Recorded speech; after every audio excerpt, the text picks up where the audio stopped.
Assalamualaikum warahmatullahi wabarakatuh. Sahabat Taman Karimah, hari ini kita akan belajar bersama berkenaan dengan hadis riwayat Muslim nomor 3236. Tentang apa? Insya Allah kita akan bersama belajar berkenaan dengan 3 hal yang dicinta dan dibenci oleh Allah Subhanahu wa Ta'ala. Untuk yang pertama kita akan membahas yang dicintai terlebih dahulu.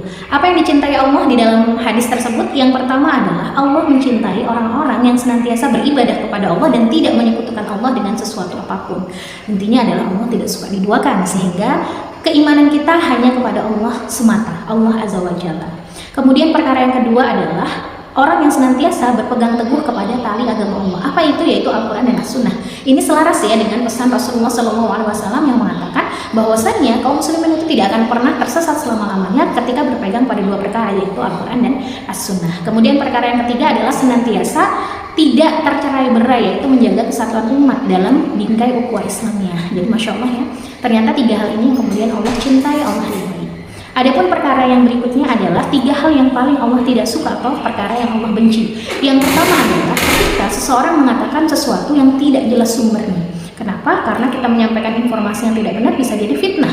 Jikapun itu disampaikan secara benar tetapi tidak dipertanggungjawabkan, ini kan bisa mencemarkan nama baik dan seterusnya. Jadi ini larangan baik yang sifatnya offline maupun online. Jadi hari ini kita sangat marak ya penggunaan sosial media, sehingga kita diingatkan untuk senantiasa berhati-hati. Kemudian perkara yang tidak disukai oleh Allah Azza wa Jalla yang kedua adalah ketika manusia itu banyak bertanya-tanya. Dan pertanyaan yang banyak ini menyebabkan keraguan, sehingga ditekankan gitu ya di dalam hadis ini, janganlah kalian suka mempertanyakan sesuatu secara berlebihan.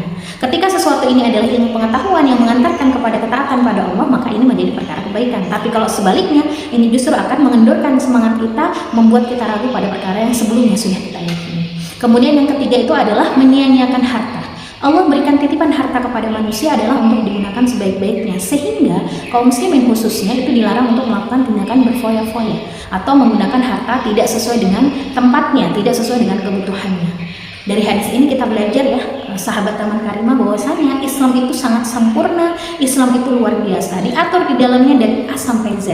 Maka mari bersama-sama kita berdoa kepada Allah Subhanahu wa Ta'ala agar Allah senantiasa tuntun kita dalam kebaikan, untuk senantiasa melakukan perkara-perkara yang Allah cintai, yang Allah ridhai, dan Allah antarkan kita, Allah berikan petunjuk kepada kita untuk senantiasa terhindar pada perkara-perkara yang Allah tidak suka atau Allah benci pada perkara tersebut. Wassalamualaikum warahmatullahi wabarakatuh.